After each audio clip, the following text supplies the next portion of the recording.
여러분 한 주 동안 평안하셨습니까? 세이웰리 한인교회 반창현 목사 인사드립니다. 여러분 드라이브 하시는 걸 좋아하세요? 산책하는 걸 좋아하십니까? 드라이브 할 기회는 많은데 산책할 기회는 별로 없습니다. 제가 이번 주일날 설교 준비하다가 좀 막히는 게 있어서 교회 앞을 산책했는데요. 들국화가 잔디 속에 피어 있었습니다. 노란 들국화 한 송이가 제 마음을 또 감동시켰던 하루였는데요. 여러분 이렇게 산책하다 보면 아주 세밀한 것을 볼 수가 있습니다. 때로는 우리가 세밀한 것을 볼 수 있는 눈이 있어야 되지 않겠나 하는 생각을 하게 되는데요. 그 세밀한 것을 보는 것이 또 쉼을 가져다주는 경험을 했습니다.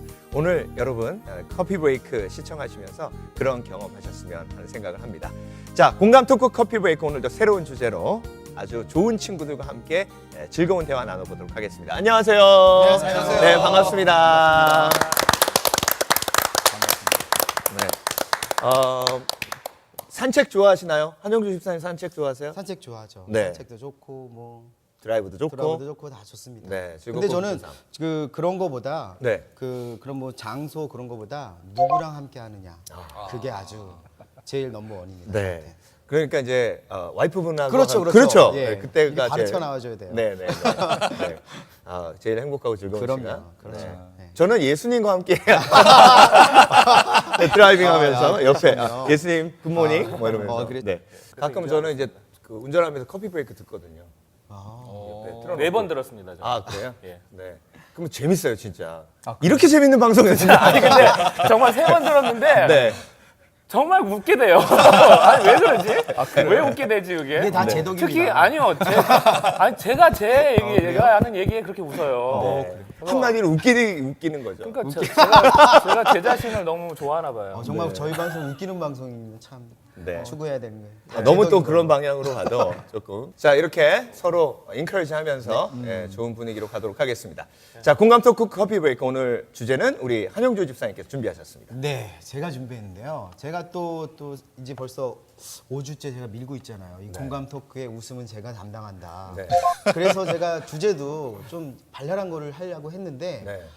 요즘 좀 TV를 보고 또 신문 매체나 인터넷을 보면은 너무 쇼킹한 뉴스들이 많이 나오는 거예요. 특히나 부모가 체벌을 빙자해서 애를 훈육시킨다 그래서 애를 뭐 죽임에까지 이르게 하는 그런 범죄 현장까지 나오니까 제가 또 딸을 키우는 입장에서 너무 쇼킹하더라고요. 네. 그런데 또 그 인터뷰를 보면 자기는 체벌하다 그렇게 됐다. 아주 뻔뻔하게. 저는 그 부모가 정신적으로 문제가 있을 거다. 그렇게 생각했는데 너무 평범한 그 주위 사람이 봤을 땐 너무 노멀한 생활을 하는 사람들이 그런 짓을 했다고 보니까 네. 더 충격이 되더라고요. 네. 그래서 오늘 주제는 그 자녀 교육에 있어서 체벌이란 정말 필요한 것인가. 그리고 그 또 체벌을 한다면 또 어떻게 해야 또 지혜롭게 체벌하는 것인가. 그리고 더 나아가서 성경에서는 자녀 교육에 어떤 것을 무엇을 강조하고 있는 무엇을 강조하는 거에 대해서 좀 여러분들한테 조언을 듣고자 이렇게 목사님들하고 집사님들한테 조언을 듣고자 이렇게 왔습니다. 네. 오늘 조언 주실 거죠? 네. 그렇게 물어보시면 네. 안 줄 겁니다. 이렇게 대답하실 수는 없잖아요. 그렇죠? 그렇죠. 네, 아무튼 체벌과 자녀 교육 오늘 공감 토크 커피 브레이크 네네. 주제입니다. 자, 오늘 토크를 시작하면서 일단 좀 편가르기를 한번 해볼까 하는 생각을 하게 됩니다. 네. 의견은 다를 수 있으니까요. 네. 체벌이 필요하다, 필요하지 않다. 일단 먼저 짧게 본인의 의견을 제시해 주시기 바랍니다. 한영주 집사님부터. 저는 반대입니다. 반대. 네. 어떤 형태로든 체벌은 네. 좋지 않다. 누구를 때린다는 건 제가 맞아봤기 때문에 네. 반대입니다. 네. 김명호 목사님 어떻게 생각하세요? 저는 찬성하기도 하고 네. 또 반대하기도 하고 박쥐같이. 이런 때는 어쩔 수 없어요. 네네네. 목사님 또 사역을 하셔야 되니까. 네네. 제가 편가르기 얘기를 했는데 중간에 앉으셔가지고 네. 딱 제가 예, 딱 예, 균형을 예, 잡으려고 예. 합니다. 네. 완전한 중립국. 중립. 네. 알겠습니다. 김영규 집사님 어떻게? 저는 체벌은 꼭 때리는 것이 체벌은 아니기 때문에요. 네. 어떠한 형태로든 다양한 방법의 체벌이 있기 때문에 네. 당연히 체벌은 필요하다고 체벌은 생각합니다. 필요하다. 예, 그렇게 네. 살아왔기 때문에 네. 예, 필요하다고 생각합니다. 본인도 이렇게 예, 그렇게 체벌을 살아왔기 때문에 당하고? 제가 이렇게 잘 성장했다고 저는 생각됩니다. 네. 알겠습니다. 하지만 많이 맞으면서 잘하셨을 것 같아요. 꼭 때려야 되는 거 이런 건 아니고요. 네. 제가 분명히 말씀드렸잖아요. 어떤 형태든지 다양한 형태의 체벌은 꼭 필요하다고 저는 생각을 하기 때문에. 네. 예. 최경철 목사님 어떻게 생각하십니까? 저도 참 이게 어려운 질문인데요. 저도 체벌은 필요하다고 생각을 합니다. 네. 나이에 맞춰서 그 아이와 또 그 어른이라도 체벌은 필요하다고 생각을 해요. 예, 맞아요. 네. 예. 자, 그러면 이렇게 이제 갈리게 됐는데요. 네. 그렇죠? 네. 그러면 본인이 아니, 근데 경험한 네. 우리 반채근 목사님은 어떻게 생각하세요? 저는요 당연히 체벌해야 된다고 생각해요. 네, 당연히. 네. 제가 그런 얘기 있어요. 그 미국 이민사회에서 네. 한국 공항에 딱 내리자마자 그냥 네, 화장실 데려가가지고 죽도록 한다고. 이해가 갈 것 같아요. 네, 근데 이제 제가 저희 아들이 네. 한 2살 정도 됐을 때인데 이제 한국에 방문하게 됐어요. 처음으로 제가 결혼하자마자 여기 왔기 때문에 할아버지를 처음으로 만나는 자리였어요. 그래서 아이한테 할아버지를 만나면 안녕하세요 이렇게 인사하면서 예, 정중하게 대해야 돼 이렇게 교육을 시켰거든요. 근데 얘가 딱 만나자마자 인사는 안 하고 제 뒤에 숨는 거예요. 그러니까 할아버지가 손자 처음 보고 이렇게 너무 되게 좋아요. 반가워하시다가 뻘쭘하신 거예요. 화장실로 데려가가지고 단지 예, 거의 뭐 진짜 울음이 멈출 때까지 때렸어요. 그래요. 근데 이제 그게 그 나중에 봤더니 저의 그 분노고 그런 거죠. 예, 아버지께 인정받고 싶은 그 욕구였고 욕심이었고 그랬는데 비행기 안에서 네. 엄마한테 살짝 얘기했대요. 아빠 싫다고. 싫을 만도 하네요. 아니 근데 그때 그 체벌은 좀 좀 아닌 것 같습니다. 아무튼 예. 그게 그런 것 같아요. 체벌이란 게 저도 이제 뭐 어느 교육에서 뭐 아까 그 집사님이 얘기하신 것처럼 어느 정도 이거 체벌이 아닌 무슨 뭐 손 들고 서 있어 뭐 그 정도는 이해를 하지만 네. 이게 사람이 사람을 때리다 보면은 네. 이게 본능이라는 게 있어요. 사람을 때리면 네. 감정이 들어가기 때문에 이게 자기가 주체를 못해요. 사람을 때리다 보면은 그래서 그 그러니까 감정에 붙여서 이렇게 그렇죠. 표정이 변하시네요. 표정이. 분노가 막 오잖아요. 갑자기. 네. 갑자기 그래서 이렇게. 그 맞은 사람이 분노가 안 나는 거잖아요. 지금 전채근 목사님은 뭐 아니, 그냥 안채근 아무렇지도 않으신데. 목사님은 저랑 1대1로 하면 질 것 같으니까 제가 좀 뭐 분노가 안 생기죠. 싸워봐야 하는. 어쨌든 그래서 체벌은 조금 그런 것 같아요. 네. 김병호 목사님, 예. 그 중립적인 자세를 취하시는 네. 이유가 네. 경험에서 오신 건가요? 경험도 그렇고요. 네. 이제 직간접적인. 네. 그러니까 아까 목사님도 그랬지만 다들 어떤 경험들이 있을 거예요. 아이도 혼낸 경험들. 저도 물론이고. 네. 근데 그 아이가 알아듣게 설득하고 그 설득의 방법 또 그리고 바르게 그걸 깨닫게 하는 방법 중에 하나가 체벌 또는 뭐 징계 뭐 이런 것들이 있지만 체벌 그 자체만 가지고는 목적 삼을 수 없다라는 그 말 때문에 제가 반대를 하는 거고요. 네. 또 찬성하는 것은 그 아이를 바르게 잡고 또 그 목적에 합당하게 세우는 것에 있어서는 네. 또 찬성하기도 하고 제가 이제 그렇게 하는 거예요. 목사님 그렇게 말씀하시면은 찬성하시는 거네요, 결국은. 근데 아니. 이제 네. 찬성과 반대를 떠나서 네, 네. 목사님은 어렸을 때부터 모범생이셨을 것 같아요. 아 감사합니다. 네. 네. 그래서 맞을 일이 없으셨을 것 같아요. 선생님한테도 그렇고 뭐 부모님께도 그렇고. 안 맞으셨어요 한 번도요? 네. 그럴 솔직히 리가요. 엄청 맞으셨을 것 맞으셨습니까? 들리는 소문에는 예. 뭐 네. 감옥도 들어갔다 하시고 막 그러시더라고요. 아 그래요? 어. 감옥이요? 모르셨죠? 좀 못 들었어요. 무서우신 분입니다. 갑자기 조심하세요. 갑자기 얼굴이 사회적으로 네. 가장 강력한 체벌을 네, 받으셨는데. 그 해명이 좀 필요하실 것 같아요. 뭐 그렇다 치고요. 네네네. 이기송 목사님처럼 뭐 감옥 선교하시는 건 아니잖아요. 예전에 감옥 선교했었죠. 그러죠. 예. 근데 제가 이제 만났던 수많은 그 사람들, 감옥에 있는 사람들 제가 다 일일이 만나진 않았지만 네. 그들이 어떤 아이들은 그 부모가 바르게 잡으려고 징계하고 그랬는데 이 아이가 그 잘못을 깨닫지 못하고 부모는 옳다고 생각하지만 또 아이가 그걸 받아들일 준비가 안 돼 있고 예, 그러면서 결국 이 모든 징계는요 이렇게 징계하는 사람에게 있지 않다고 생각해요. 징계 받는 사람이 있다고 생각해요. 성경에서도 마찬가지고. 근데 이 아이가 크든 작든 그걸 받아들일 아직 준비가 안 돼 있는데 부모가 생각할 때 이 정도 선에서 징계를 하잖아요.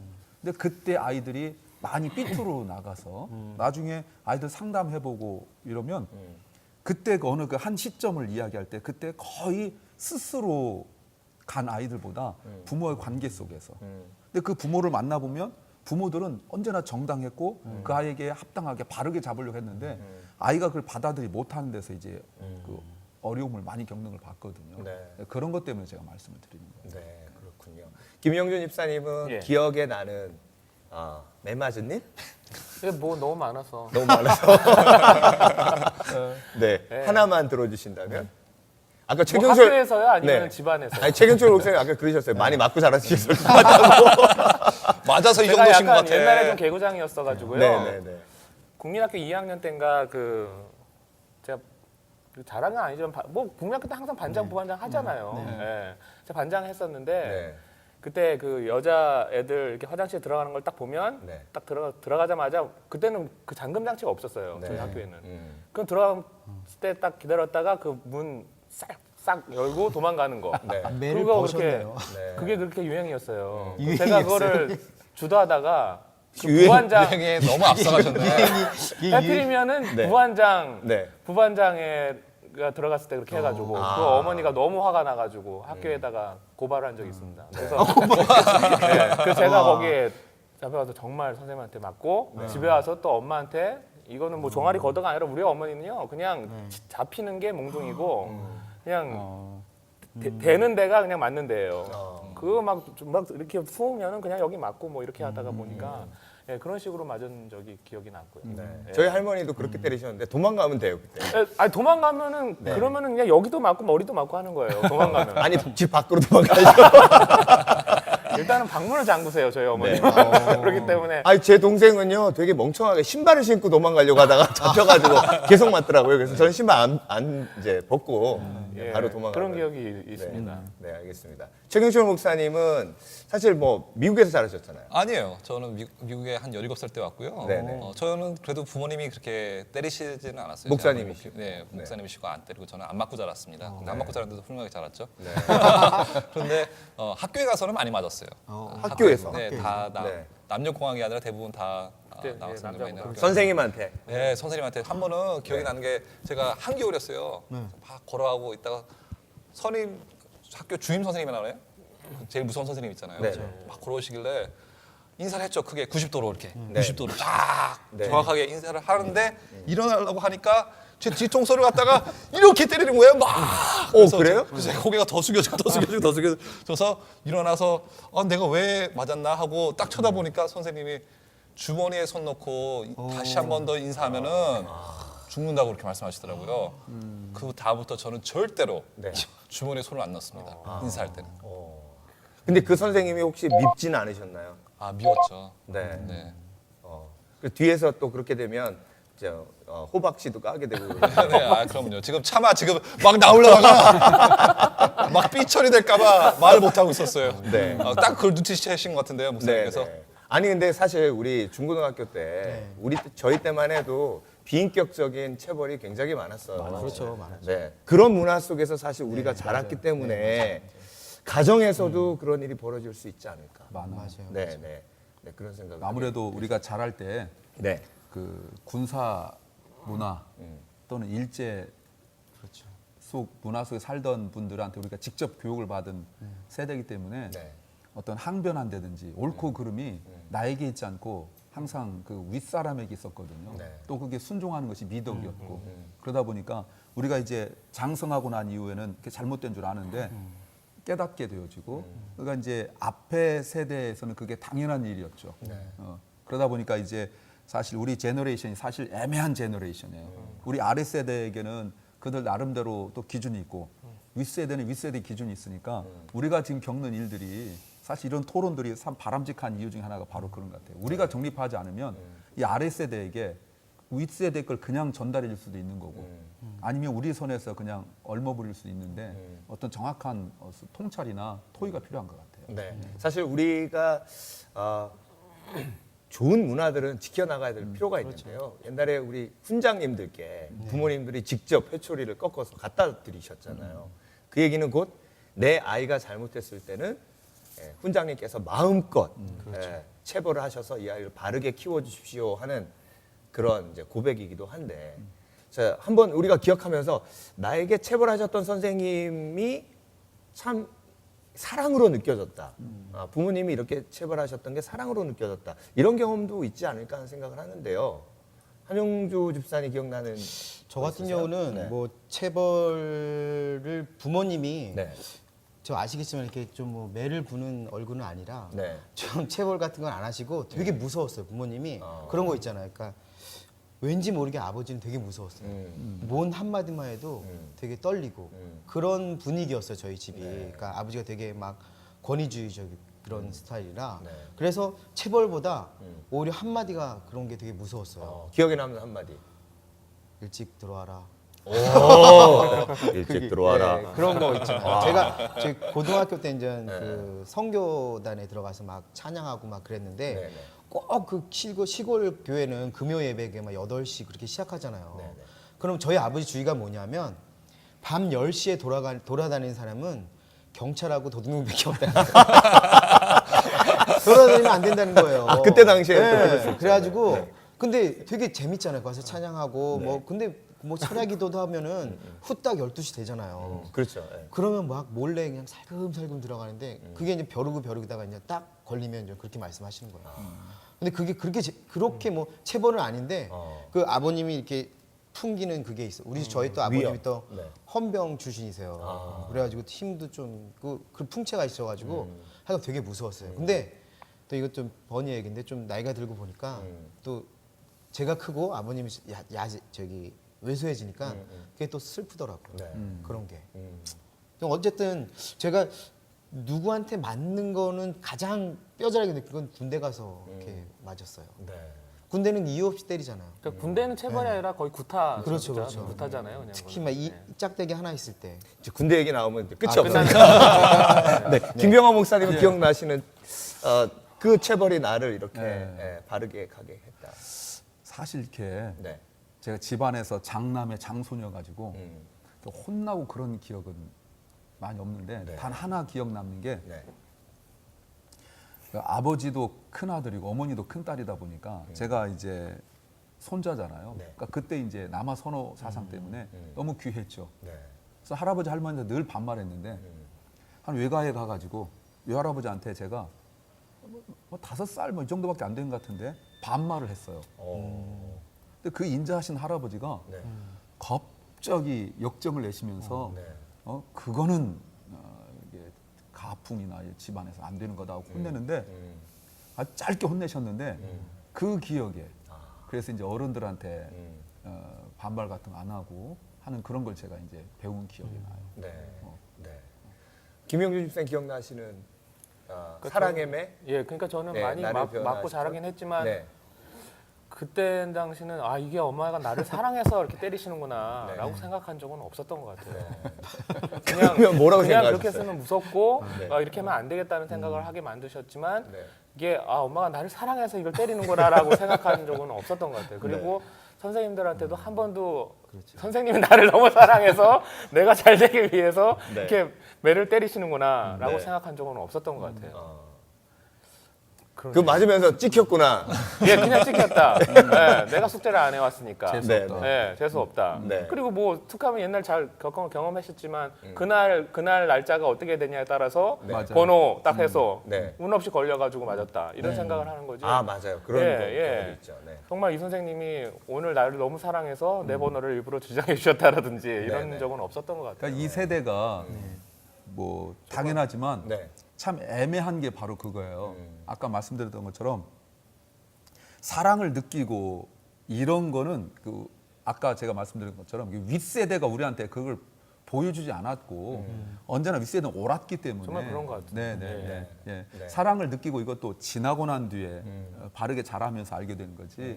네, 좀 애매하죠. 그게. 네. 그리고 뭐 학교 다닐 때 공부 잘하면 다 오케이잖아요. 그렇죠. 그렇죠. 네. 집안에서도 그렇고요. 저 제 동생 3살 차인데 네. 제 동생도 목사입니다. 그런데 제 시골이 이제 그 친가가 충남 서천에 살고 있는데 네. 지금도 저희 어머니가 어른들한테 전화할 때 어머니 성함을 대면 모르고 제 동생 이름을 대면 몰라요. 병학이 엄마예요. 병학이 형 동생이에요. 이렇게. 그러니까 장손이면 웬만한 실수도 오케이.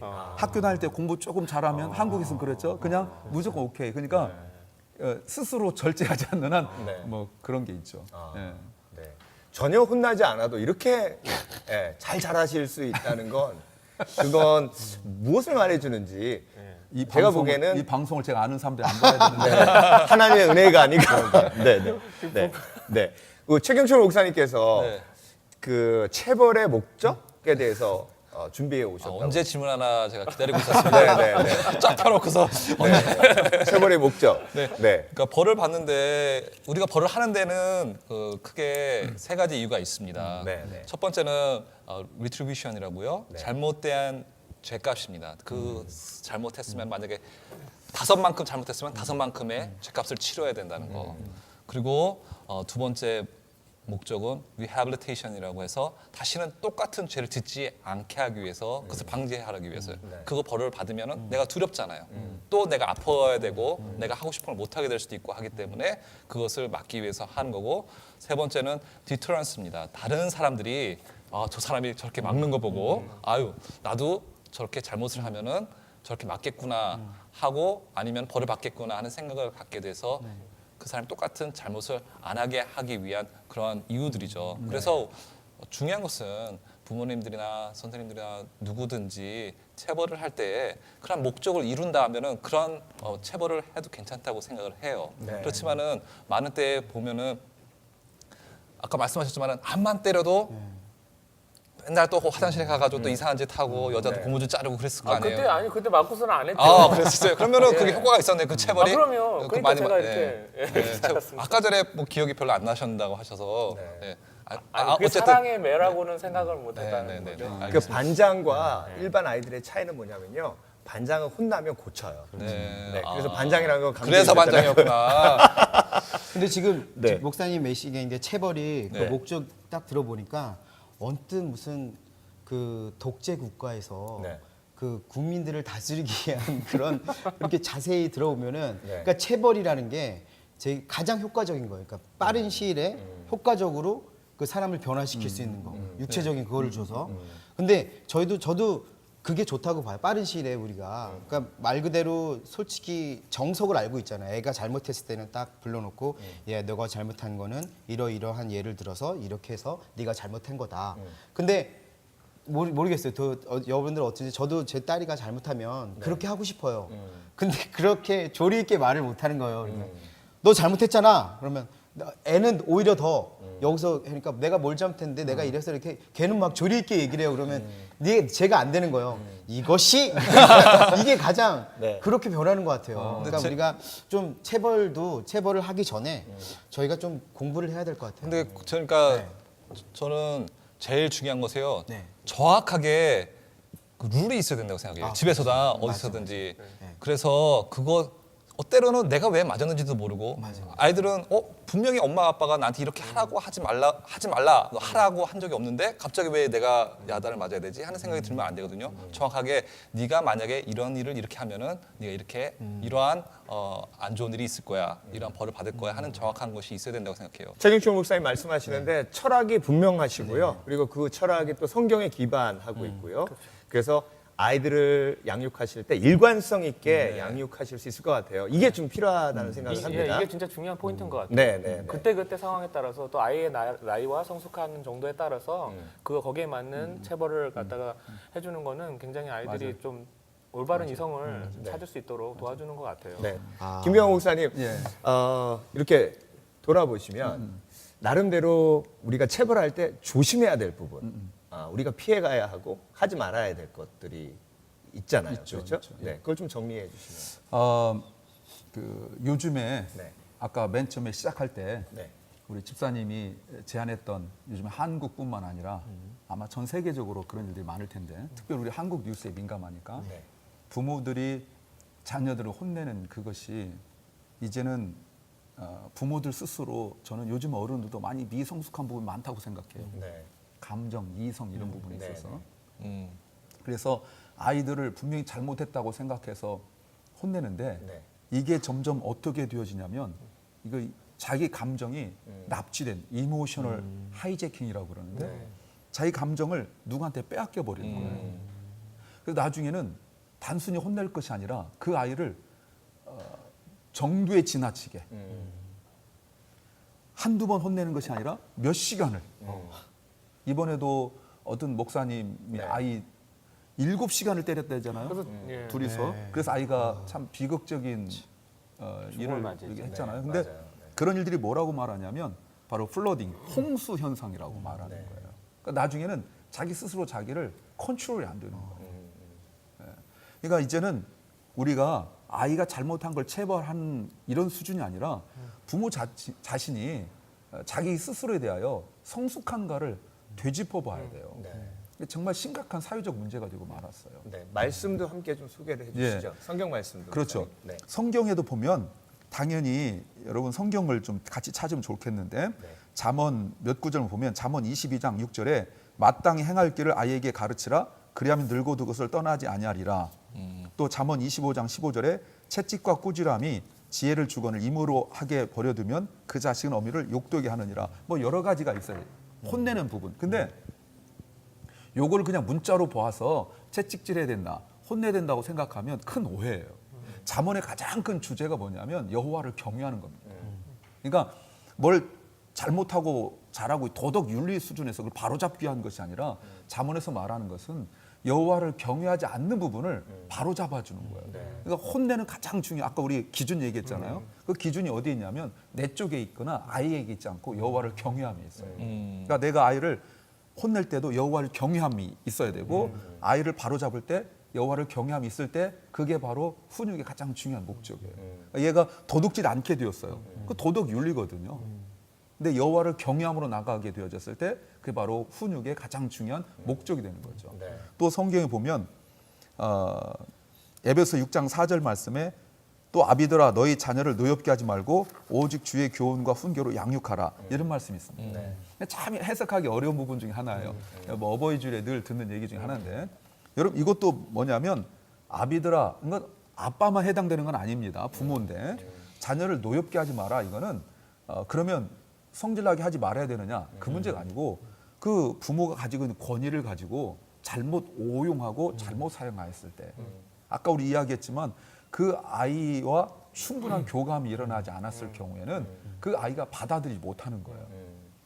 나는 잘했는데 그러니까 왜 혼난지 모르고. 왜 혼난지 모르는 거죠. 공평하지 않고 네네. 그렇죠. 예. 그러니까 그거를 충분하게 설명이 되어져서 근데 이 부분에 가장 중요한 것이 오직 주의 교훈과 훈계로 양육하라 이 말이에요. 그러니까 이걸 말씀으로 혼내라. 성경적 피란 얘기가 아니라 그리스도인의 바른 삶을 살도록 만들어주는 것이 훈육의 가장 중요한 목적이에요. 예. 어떤 도덕 윤리만이 아니라. 네. 그래서 목사님 제가 이제 성경 공부하면서 이런 질문하시는 분이 계세요.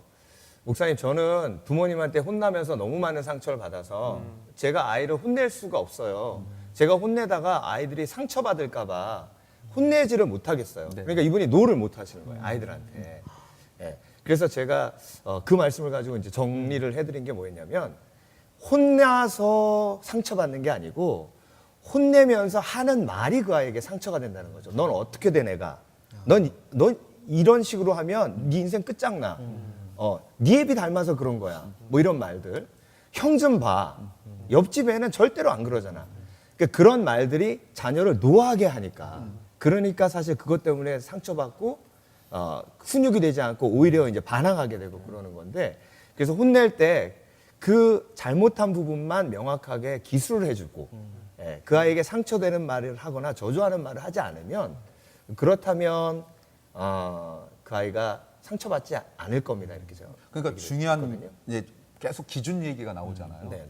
그게 뭐가 되냐면 부모들이 아까 예를 든 것처럼 어릴 때 받은 상처들이 네. 있어요. 근데 그게 부모가 그 상처를 알면 좀 괜찮아요. 근데 포텐셜이죠. 잠재의식 속에 있다가 어느 한 것 보여졌을 때 방금 뭐 네 아비 닮았다, 뭐 누구 닮았냐 이런 말들이 왜 그러냐면 자기 속에 있던 상처, 상처가 그냥 트라우마거든요. 아이들한테 그냥 네. 말로 나오는 거죠. 근데 자기는 그런 거 의식하지 않고 혼내기 시작하는데 나중에 조그맣던 이 트라우마가 점점점 커지면서 자기를 지배하게 되는 거예요. 그러다 보니까 방금 성경에도 주의 교훈과 훈계로 양육하라 의 기준이거든요. 근데 그게 이제 아이를 바로잡는다는 목적이 감정과 결부되어져서 무너지게 돼버리는 거죠. 네.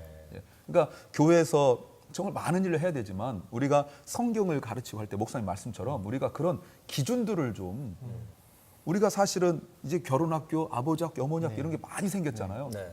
근데 그게 단순한 성경 공부 뭐 이런 정도가 아니라 우리가 좀 더 구체적인 그런 훈련들이 이루어져야 우리가 사실 성경 말씀 한 구절 못 지켜서 어려움 당하는 것이 아니라 감정 표현 한번 잘못 어려움 당하는 거잖아요. 이런 교육들이 있어야 되지 않나. 저도 목사님 말씀에 정말 공감하고요, 동의합니다. 그 배워야 되는 것 같아요. 체벌을 어떻게 하는지도 배워야 되는 것 같아요. 지금 2년 전에 그 에드리언 피터슨이라고 미국 풋볼 선수가 있는데요.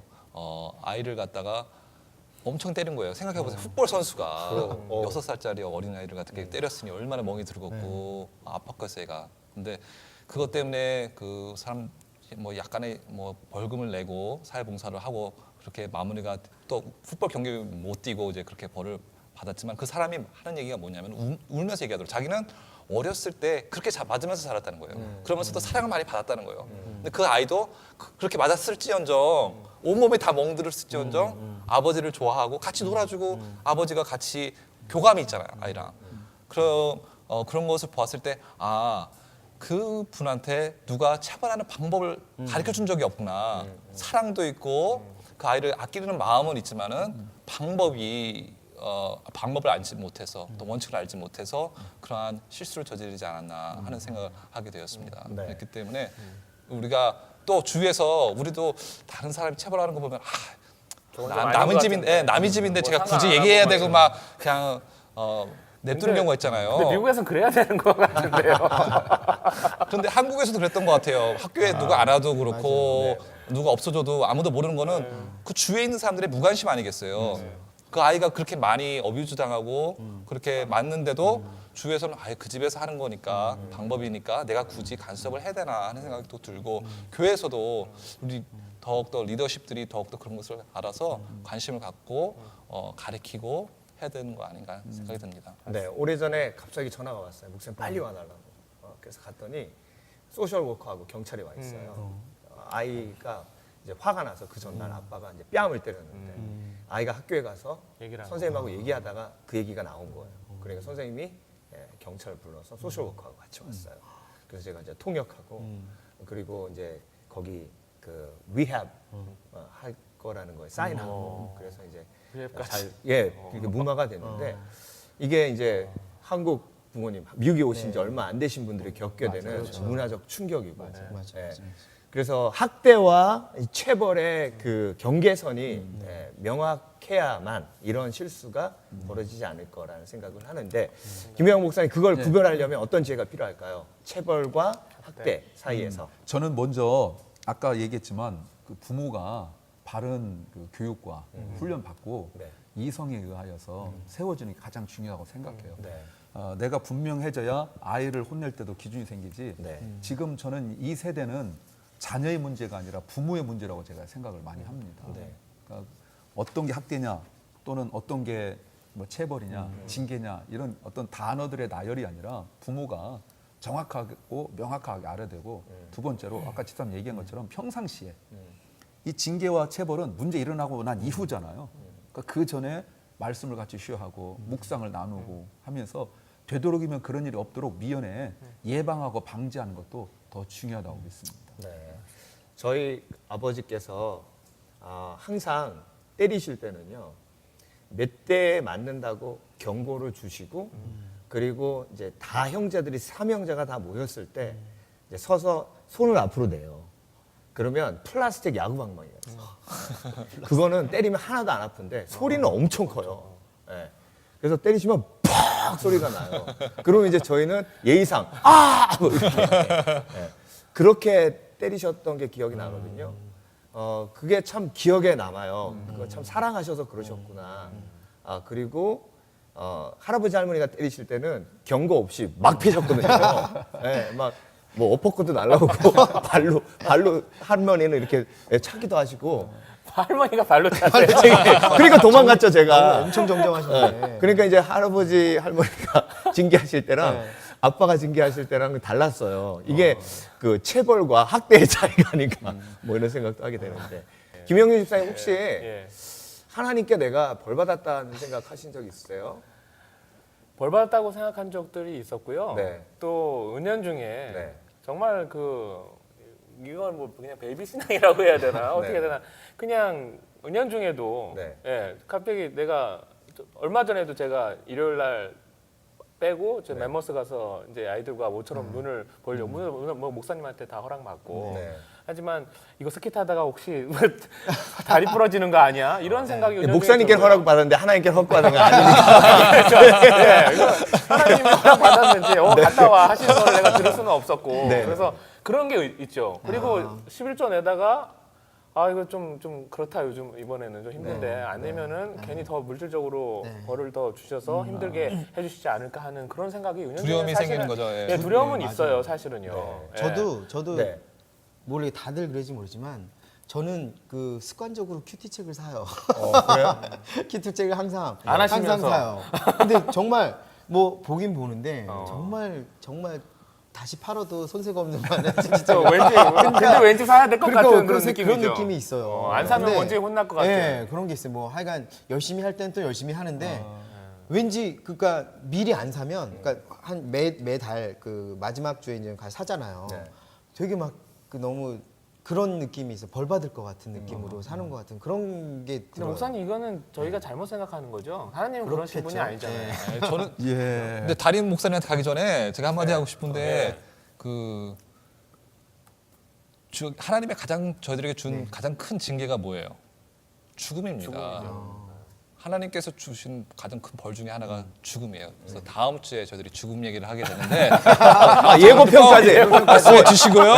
예고편. 꼭 주제를 벌써 시청해 주시기 정하신 바랍니다. 거예요? 예. 네네. 그런데 예고편 카메라 보시면서 야 다음에 제가 준비를 하고 있거든요. 네. 그래서 네, 그거 다음 분야고- MC를 네. 준비하시는 느낌입니다. 네네네. 그런데 그리고 하나님께서도 히브리서에 보면은 사랑하는 이들에게 징계를 하신다고 하셨습니다. 근데 우리가 뭘 하면서 두려운 마음에 그렇게 살아갈 필요는 없어요. 그렇지만은 또 한편으로는 두려움도 있어야 된다고 생각을 해요. 저는 왜냐하면 경외, fear of the Lord 하면은 fear라는 말이 두려움이라는 마음이 포함이 돼 있잖아요. 근데 많은 사람들이 신약 성경을 오면서 하나님은 다 사랑이다, 은혜다 그렇게 생각을 하는데 하나님은 분명히 심판하십니다.